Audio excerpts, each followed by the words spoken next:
I respect anyone who offers mobile window tinting services over shop tinting any day, but there are just some things about it that really bother me. So here are my top 4 reasons why mobile window tinting sucks. Number 1, you have to bring your entire inventory. When you're in the shop, everything you need is at your disposal, from tools, water, solutions, film, electricity, etc. But if you're a mobile window tinter, you need to bring everything with you to every job site, including extra soapy bottles, lights so you can see your cuts, extra film just in case you mess up, or the customer wants to change shades.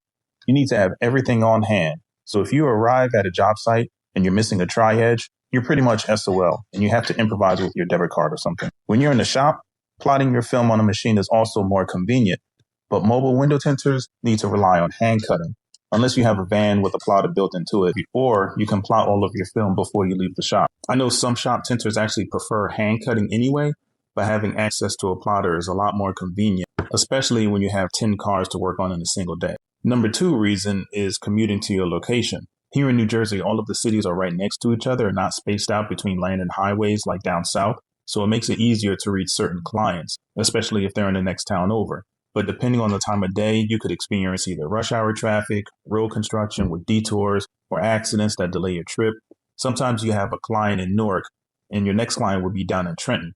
And depending on the time of the day, it could take you 45 minutes to an hour and a half to drive between the two cities. Then your next location could be an hour away. So that's roughly 2.5 hours of just driving that you could be used to tint another full car, including a front windshield. So because of the added travel time, you're limited to how many clients you can handle in a single day.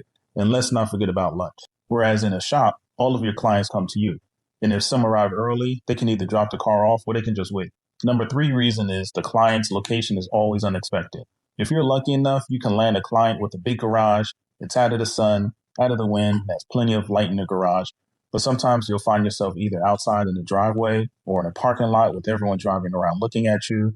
Sometimes you'll need a security code for the gate and the client forgot to give it to you. Or you're in a place so dimly lit, you will need extra light, which goes back to point number 1 I was making about bringing all of your inventory with you. And you better get used to using the torch, because if the clients live in an apartment, you're not always going to have an outlet to plug your Wagner heat gun into unless you bring your own generator. Sometimes you get the ones whose kids and pets are just running circles around you. Sometimes you get the curious ones who look over your shoulder. Now, I don't mind answering questions, but when you're holding a wet piece of film in both hands, doing a horse stance with the knife in your mouth and the sun beaming on you, it's kind of hard to concentrate when you really need to focus in order to minimize as much contaminants as possible before you have to start all over. Which brings me to my last and worst reason of all why mobile tinting sucks: the weather. I've learned a long time ago that tint film hates you with a passion and will do everything it possibly can to flop on you, crease, wrinkle, finger up, pretty much become a magnet for every contaminant it possibly can. When the liner is pulled off, it just does not want to go on the glass.